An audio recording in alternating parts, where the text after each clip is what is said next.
obviously then that leaves the door wide open for Chris Thompson if he's available. We had him on earlier, and I guess I know he feels like he's closer, but I haven't heard anything. Has he been able to practice at all this week? So he's been limited in practice. I think Chris is going to play, but we'll see. Him being a full participant in practice today would obviously be a good sign, and we do get injury statuses today. So, I mean, I imagine he'll be listed as questionable, but I think Chris is going to play this weekend. All right, so I know you did some evaluation of film. You do it every week when the All-22 comes out. I know you were breaking down some of Dwayne's play. I saw one or two where you were, you praised him of how he moved around the pocket and found some open guys. Overall, when you looked at the film, how did you evaluate how Dwayne played? It was like two different games. The first three quarters were terrible, like by NFL quarterback standards. Now, I can go through individual mistakes and be like, look, he's a young guy. I'm really okay. Like, and I kind of, this is how I did it. I kind of divided the mistakes into two categories. I got a group of mistakes that I'm okay with, that it's like, okay, young guy, hasn't seen it before. Probably won't make that mistake again. And I got other mistakes that I'm like, you've been working on this play since you got here. But even if it was on a whiteboard or on the practice field and you've only repped it a couple times, you didn't go to the line of scrimmage with a plan of what you were supposed to do. And those mistakes drove me nuts. And those mistakes drove people that are coaching him and playing with him nuts, because it doesn't give you a chance. And there were a lot of those early in that game. There's other mistakes. So you think he went to the line of scrimmage and truly didn't really know what to do? Yeah, there are plays where look, there's a play in the first quarter early. This is one of their first 15. This is a scripted play that they've practiced and gone over, and he should know cold, where he throws the ball short to Hale Henches, the tight end, and Henches gets drilled immediately. Henches wasn't in the progression. He was supposed to read Terry coming off a slant, and if Terry wasn't there, he's supposed to reset to the other side, and he's got a high-low read. And all three of the 1, 2, and 3 were open, and somehow he immediately, off a play-action fake, throws to 4. That tells me you didn't have a plan. You didn't go to the line of scrimmage knowing what you were supposed to do on a play that you've talked about ad nauseum because it's in your first 15, and it's one of your basic concepts. So stuff like that, you're going, dude, what are we doing? But what you see as the game goes, there's real growth, and I think that's what's encouraging. Now, it's also happening as the game is not competitive, and the Jets played some of their backups, but it did happen. For instance, the screen that they throw out of their own end zone, when it's like 1st and 26 after the McLaurin, whatever you want to call it, the bomb that gets called back, the amazing play by Dwayne, the throw. So they call a screen to Geis. That thing is blocked up. There's a chance it goes 95 yards to the house. At the very least, it's getting close to first down yardage on 1st and 26.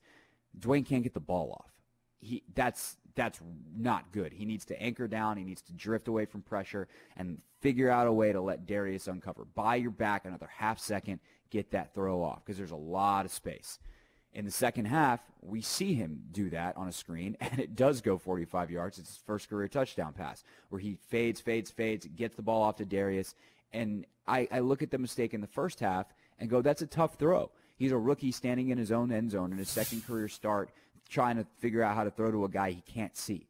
That's a scary throw. And he tucks it and he runs and gets out of the end zone, and it's a loss of 2, but at least he didn't throw a pick 6. And that's the kind of mistake where I go, damn it, that is such a high upside play, but I can live with him right now making that mistake and learning from it, and clearly he did.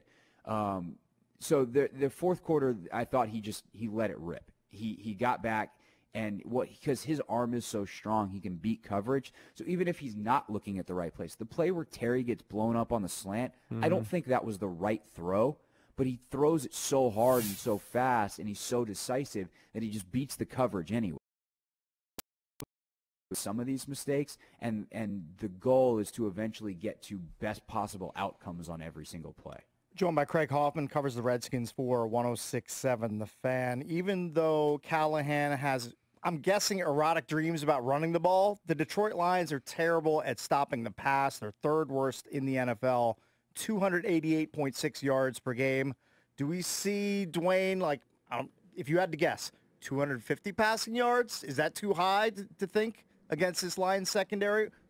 I mean, if they hit a couple of big ones, I don't think it's outrageous. I probably wouldn't predict that at this point, just where Dwayne is in his development. Like, I still, the first 3 quarters where that game is competitive stick with me pretty good. But here's the thing about Detroit. Like, they play a ton of man. And there's only, like, playing man is a lot simpler than playing zone. And figure out where guys are dropping. And you can't disguise man very well. It's just, okay, the guy in front of the guy, their guy who's in front of your guy is the guy who's covering him. And you figure it out. You pick your matchups.